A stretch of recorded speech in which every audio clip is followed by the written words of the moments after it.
after year. I'd like to thank Mr. Anderson and Miss Eck, the inimitable Anderson and Eck, for making this happen year after year through the eras. And I'd like to thank our students for the gift of your attention. This hour, our guests are both from grads. They were once like you, sitting in this odd reading, or maybe reading from this stage from their own work. And so we think the world of our grads, all of our alumni, and the hundreds of others that weren't able to come back for Writers Week today. One day, maybe you are going to be sitting on our stage sharing your journey and your story and your words at Writers Week 45 or Writers Week 57. So as a way to have fun with our different eras of Writers Week, we gave each grad the prompt to frame their presentation around a different Taylor Swift song, Time Magazine's Person of the Year. And so we're excited to find out what they did with that. And our grads this hour will be 1999 graduate Kat Banakis and 1998 graduate Lisa Medina. I'd like to welcome them both to the stage.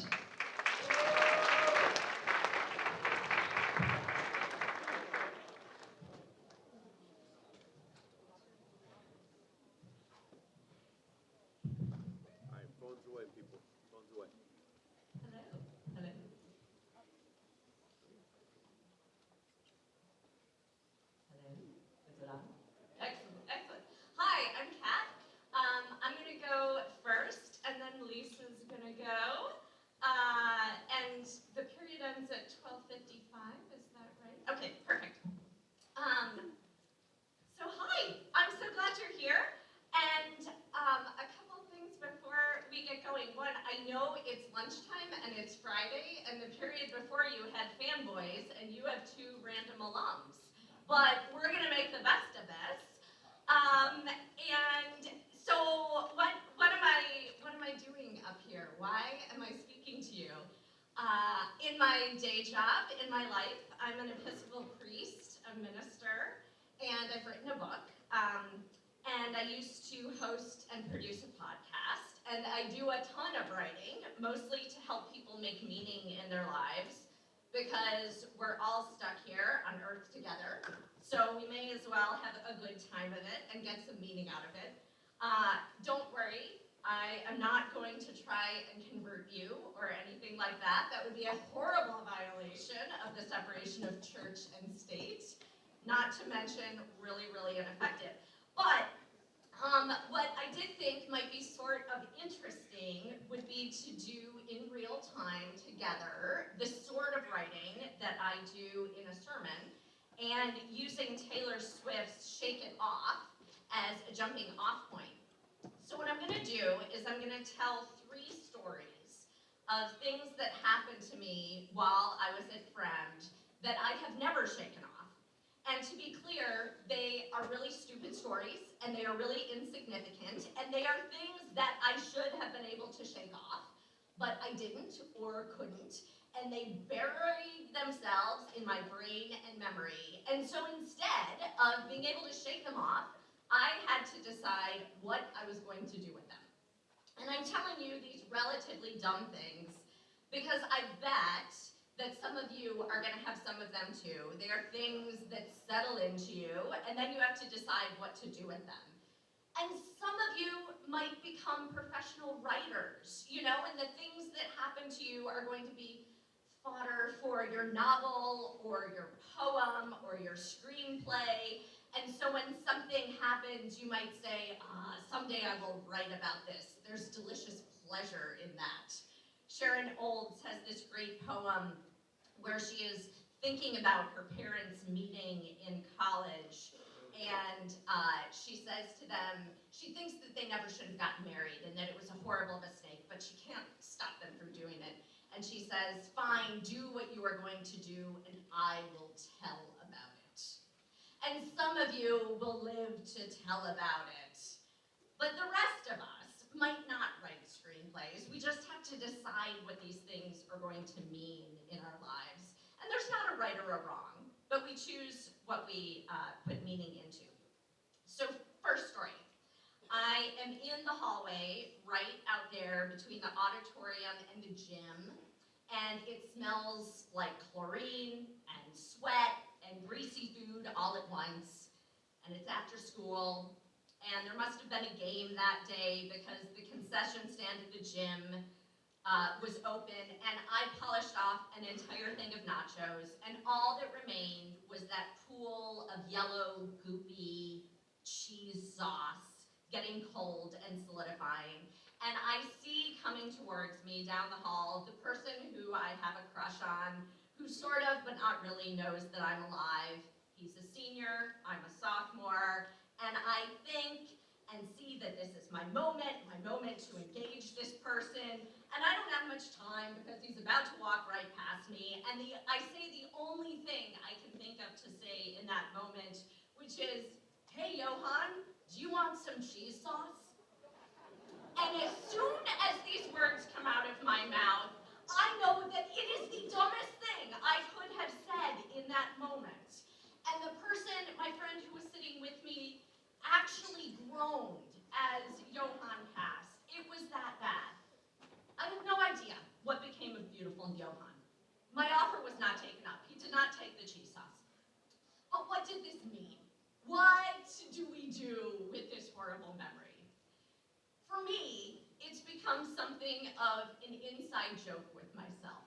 So like when my 3-year-old comes in with a weed that he has picked for me, or I'm in a meeting where someone makes the most ridiculous suggestion that you can possibly think of that will never work, I think to myself, cheese sauce.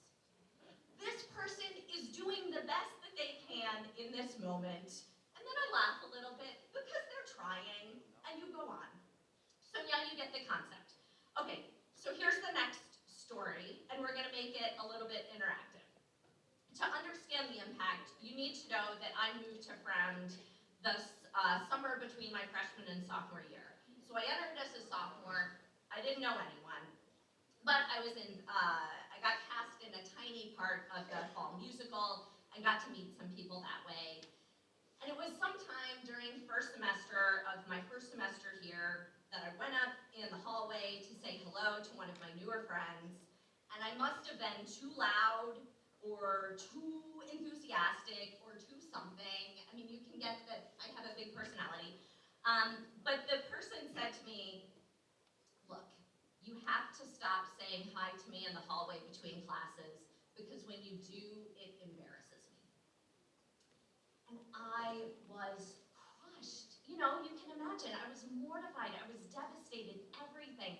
I have never forgotten how awful it felt to be standing in the hallway and for someone to say, "Don't say hello to me in public. I don't want to be associated with you."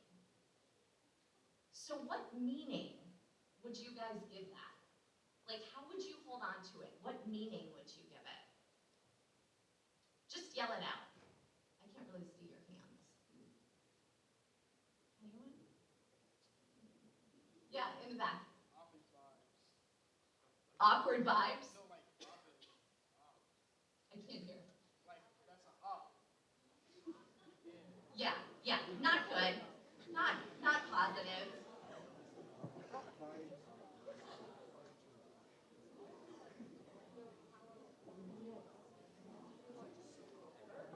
A little hurt. You want to respect, right, of course, I stopped saying hi to her in public. You want to respect their wishes? What other meaning might we give it? Right, these are excellent things. So these days I run a big church. It's like this huge stone cathedral. It looks like something out of medieval Europe, and it's really intimidating for people to walk into because everyone thinks there's a certain way you should behave. And that there's going to be a way that you're going to be embarrassed or that you shouldn't be doing it. And I try really hard from the first words that people hear coming out of my mouth or the greeters or anything I say in the newcomers class to reassure people that whatever they do or say or are wearing or smell like or anything else is fine. Because when someone is new and just trying to fit in, the last thing anyone wants to feel is like they're doing it wrong. Okay, last story. Do they still play powder puff football on homecoming weekend?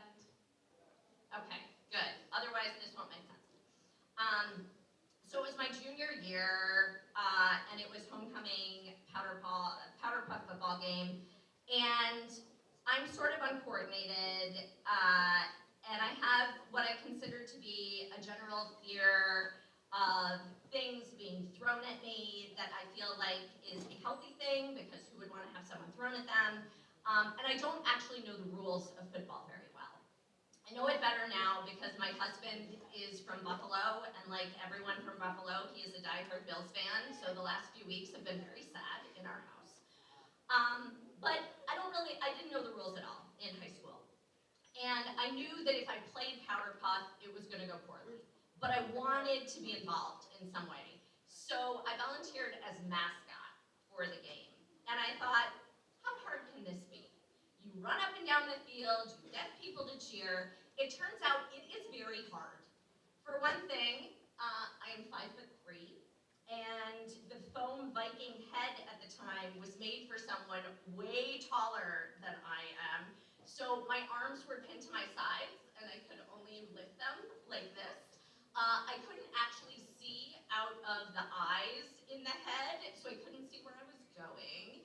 And I still didn't know the rules of football. So I was running up and down the field at totally the wrong time, getting people to cheer with my arms pinned by my side at the wrong time.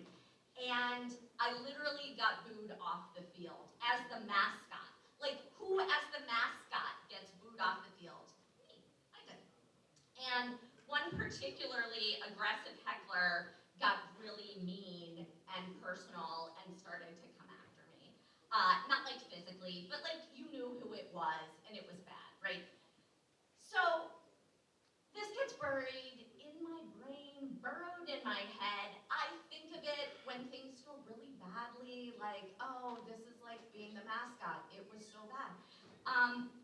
But we have to attribute a meaning to something. And the meaning I decided to give that is that every job has skills. Anything we do takes lots of skills. The fact that I am up here right now means that Mr. Crash and team are helping to run the light and soundboard, and Mr. Anderson, and yeah, a huge round of applause. And Mrs. Eng and Mr. Anderson put this whole thing together and arranged it, and the bursar's office is doing the money, and the security people are doing the security thing. There is no such thing as something that just happens. There are all of these skills that come together, millions and millions of different jobs to make anything happen. And there are so many jobs that I suck at, like so badly. I should never have been the mascot, but I didn't know that until I tried it out. But you have to have skills to do anything. And so I appreciate all of them. And the second part that I took away from that is that people can be so awful and mean when your humanity is taken away, right? Like, I was an anonymous person in this foam head. They didn't know who was in there. It was just a person. But when people stop seeing you as a person and they just see you as a foam Viking running up and down the field very poorly, they can be really, really mean. And as I was taking off the costume afterwards, I remembered something that my mom always said to me when I was growing up, which was that people will treat you the way you let them treat you. And the guy who had been the meanest to me when I was in the head, I knew him from math class. And he didn't know it was me, but I knew him, and I knew it was me. And I was like, I'm never going to be able to sit next to him in math and not hate him for the rest of time. And so when I took the head off, and I was a mess, right? I am sweaty. My hair has been stuck to this thing. It is foam. It is so bad. And I went right up to the guy and I said, hey, that was me that you were just yelling at. I'm a person, and that hurt. And he looked like I had punched him a whole bunch of times. And I have never regretted saying that to him, right? Because if I hadn't said that, he never would have known that as I am sitting next to him in math class, I am using him as a voodoo doll and trying to kill him in my head. But instead, we got to have an interaction. I got to reclaim my humanity and my worth. I don't know if he learned anything out of it, but I didn't have to be like having pretend arguments in my head with him forever and like fantasy fighting. Okay, I think my time is up, but guys, I hope for you that you have really good lives. I hope that for the most part you can shake it off, but for the things that you can't, figure out what you want to learn from it and apply it. Whether it's an inside joke you have for yourself or how you treat other people. One of the book that I wrote is a memoir, and what I learned from doing that is that your story is yours. No one can take that away from you, and your time at Friend will give you no shortage of material to work with. And that's great, because we are all writing the stories of our lives all the time. Thanks.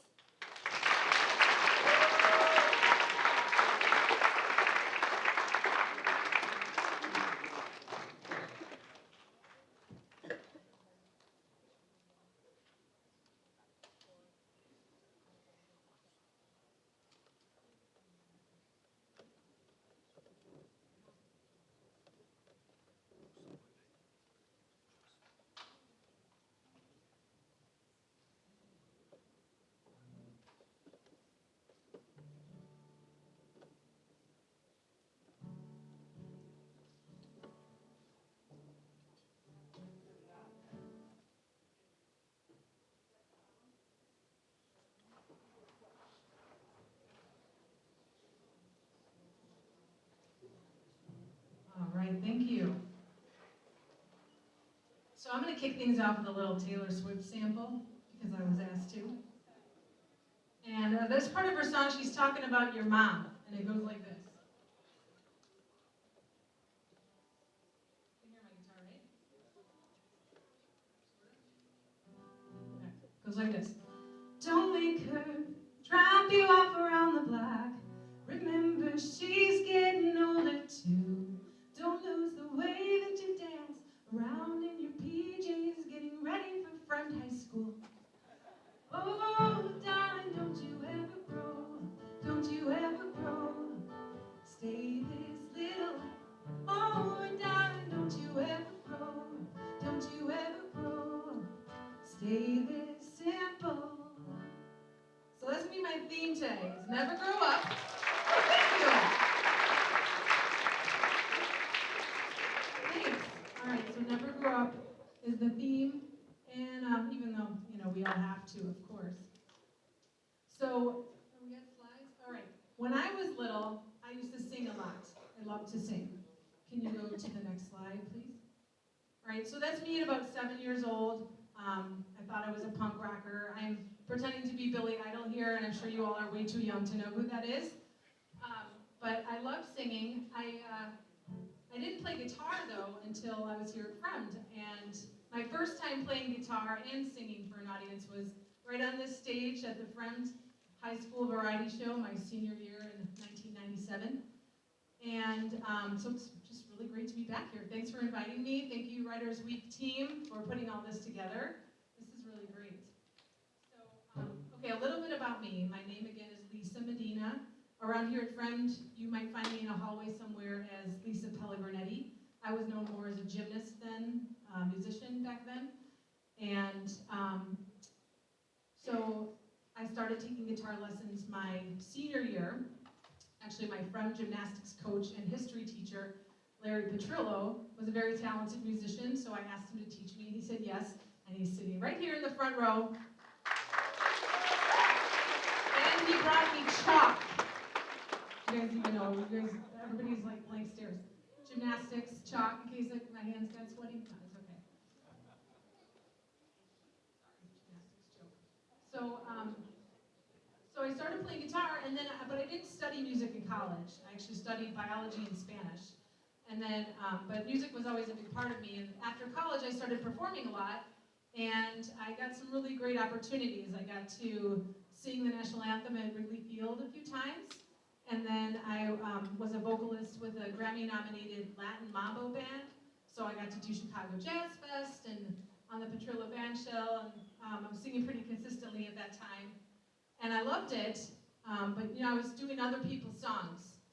And now I'm a singer-songwriter, and I'm really enjoy getting to share my own songs and my own thoughts. So, let's see. For the past year, I've been in the studio recording an album, so I'll talk a little bit about that later. But I'm going to play you a few songs from that.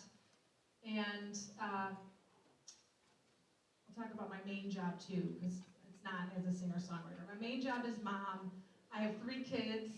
They're 13, 11, and 8. And I think they're somewhere in the back right now. And so let's just get to the music. So, all right, back to the theme of Never Grow Up. You guys remember the Captain Underpants books, Dave Pilkey, from when you were little? Yes? So when my oldest son was little and learning to read, he loved those books. So for his 6th birthday party, I made this poster, and we played Pin the Cape on Captain Underpants. And years later, I was tucking him into bed. Actually, can you go to the next slide? So that's the poster. That's his birthday party with his friends who played Pin the Cape on Captain Underpants. And then a few years later, it was still on his wall in his room. And one night I was tucking him into bed, and I just said, "Hey, Lucas, do you still want that on your wall?" Because by then he's into Harry Potter or something else. And I'm like, "You don't have to have that on your wall anymore. We can take it down." And he goes, "Mom, I love that poster. I am totally taking that to college with me someday." And I just went like, okay, that's a song. Because I pictured our minivan packed with all the, the dorm stuff, and then this poster rolled up at the top of the car. And so that image became this song, and it's called Never Grow Up. No, it's not called Never Grow Up. That's Taylor Swift's song. My song is called When You Go Away. And if you are leaving for college after this year, this one's for you. And, well, for your parents too, I guess.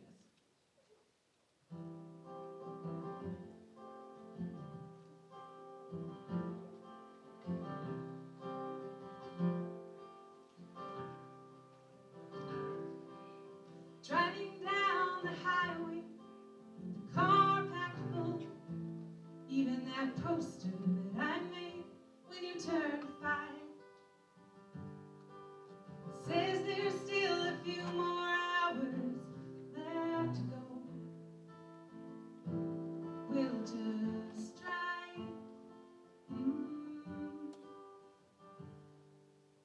Everybody said this day would come too soon. Enjoy every moment, it goes fast. The days were long and the years were short, and we pushed through. Time just passed. When you go away, I'll stay here, loving you, and peeking in your bedroom every night. Although the house will have a little extra room, I'll miss the sight of you tucked in tight.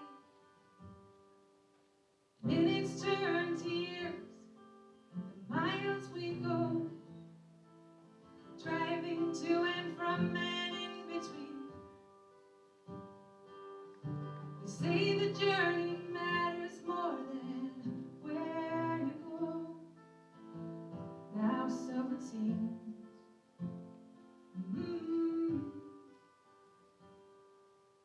When you go away, I'll stay here, loving you, and peeking in your bedroom every night. Though the house will have a little extra room, I'll miss the sight of you tucked in tight. I wanna hear the songs you sing, wanna hear my telephone ring. You call and tell me about your day, so home doesn't feel so far away.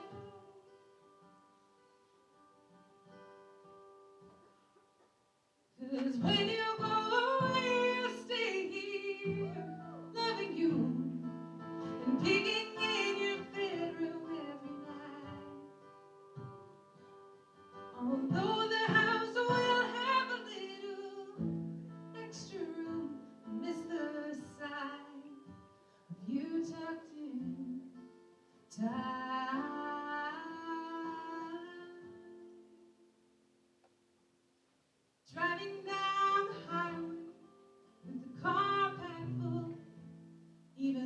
poster that I made when you turned 5. You hang it up on your new wall, and there you go. I let you fly,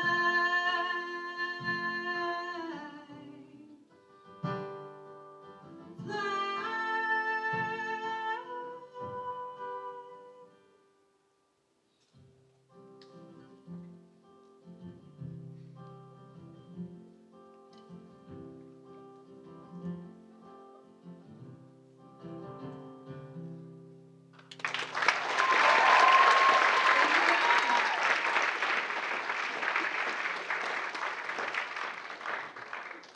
All right, so that one I wrote for and about my kids, obviously.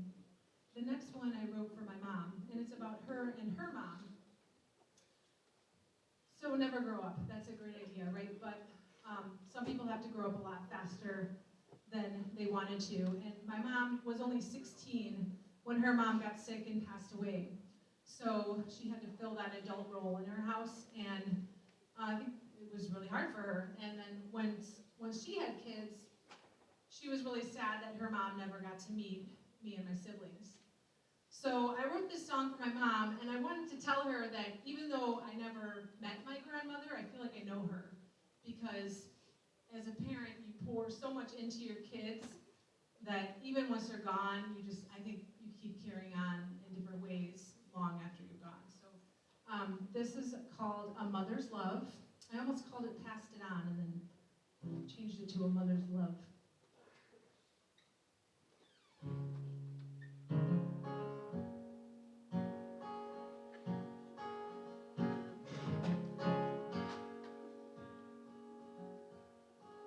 Did you know when she goes, love will never die?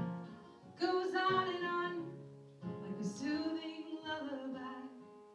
She had a vision how a mom should be. She gave her love to you, you passed it on to me. She passed it on to you, you passed it on to me.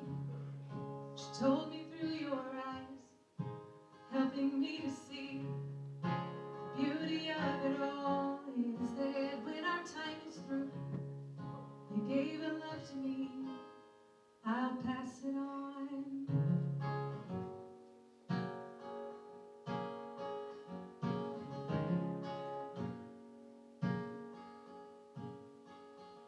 Take time to smell the roses, hurry up, don't be late. You always found a balance, all life's give and take. Though sometimes I resisted the good advice from you, I am listening now, and I'll pass it on to you.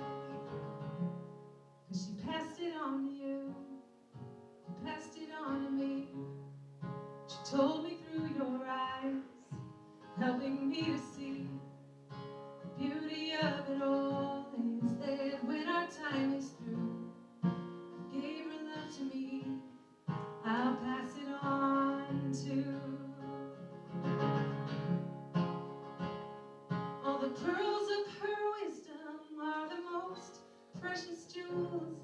We carry on the legacy, it's what we're born to do. And though we may not see the same day, a mother's love is here to stay.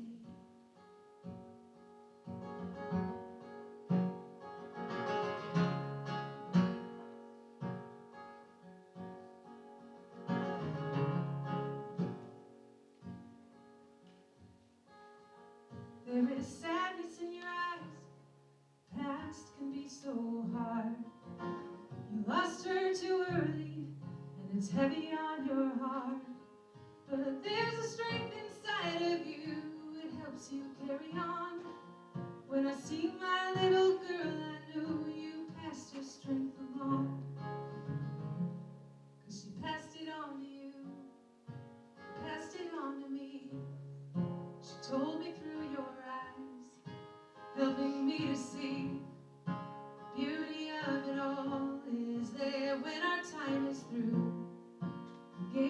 after me, I'll pass it on to. Oh, this too shall pass, you'd always say. But a mother's love is here to stay. Mom's love is here to stay.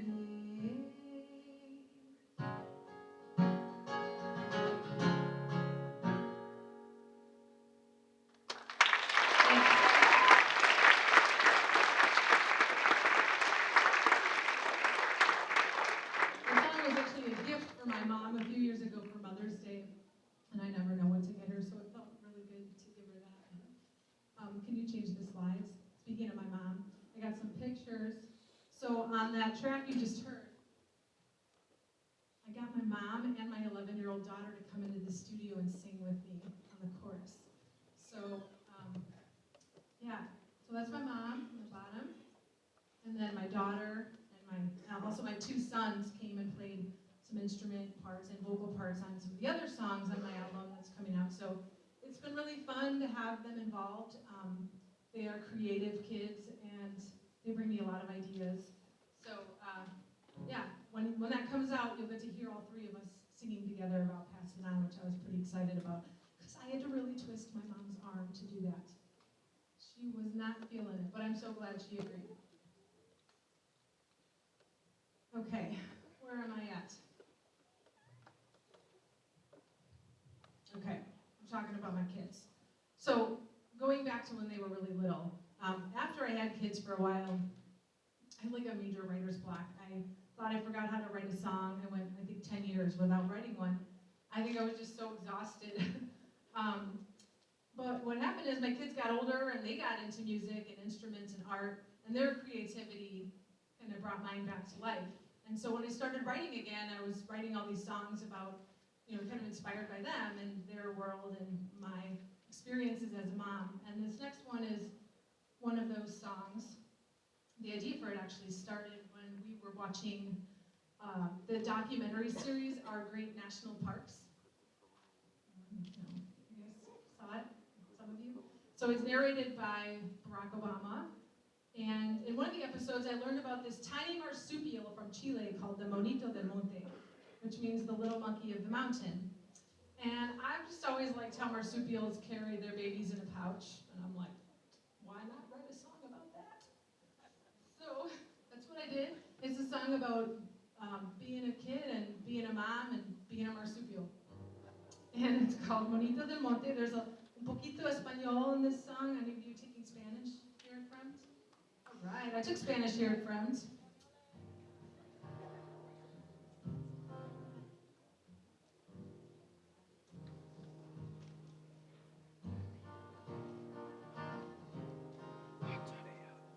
Little monkey of the mountain taught me how to build a kingdom from a seed.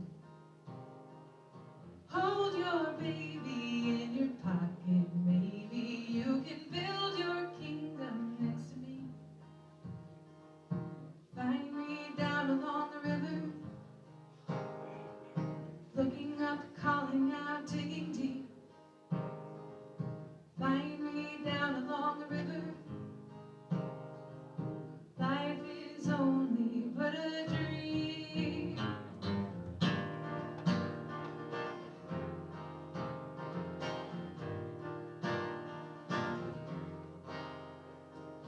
Little monkey of the fountain taught me how to drink the river from our knees.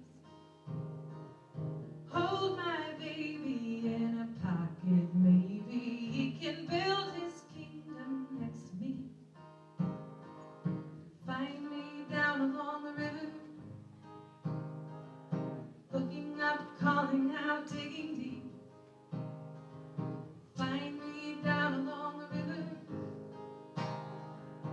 Life is only but a dream.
going to college.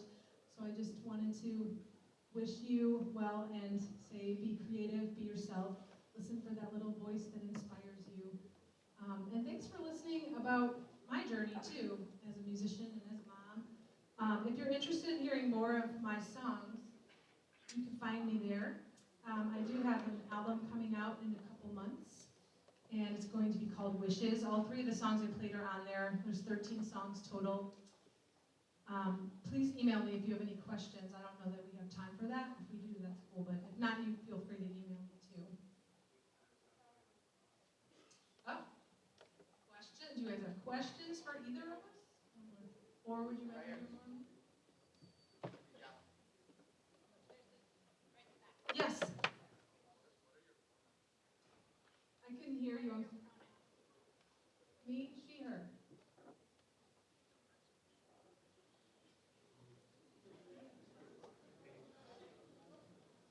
I could definitely play another song. Unless there's questions. Does someone have a question over there?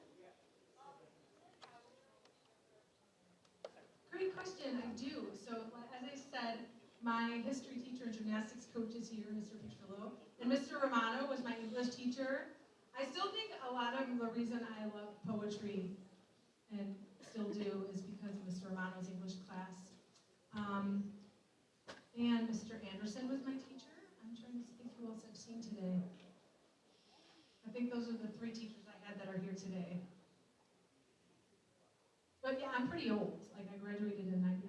I'm the oldest graduate presenter. So next year you might need to get someone older than me. So I feel so old. All right. How much time do we have? All right. Do you guys want to hear a song in English or in Spanish? Spanish. Oh, Espanol. You guys jump.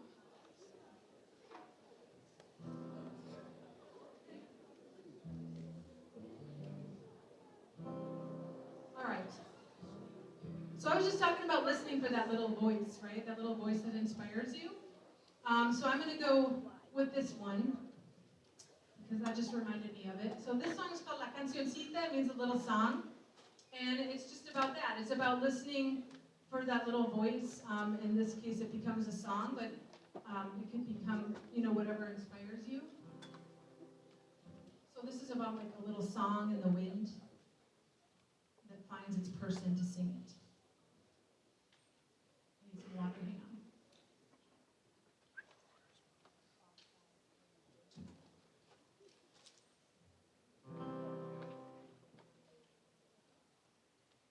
Hay una canción que viene bajando de aquella colina.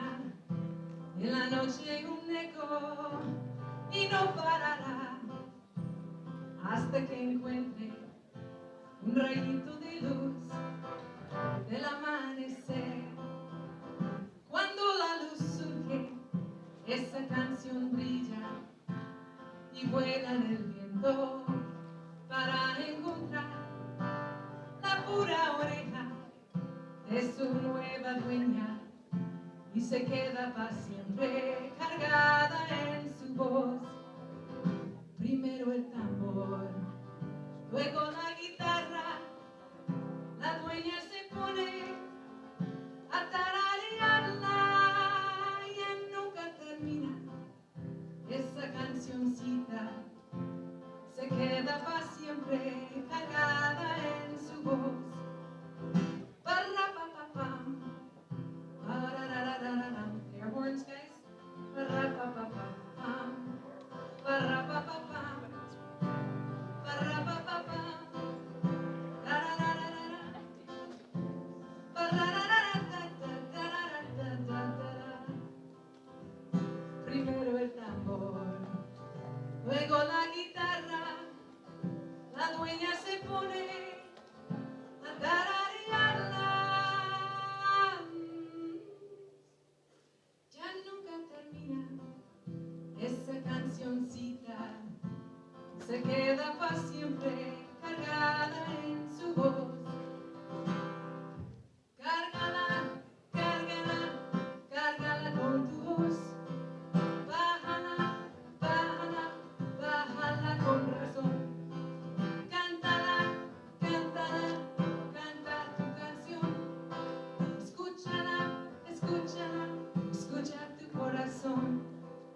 escucha tu corazón, está en tu corazón.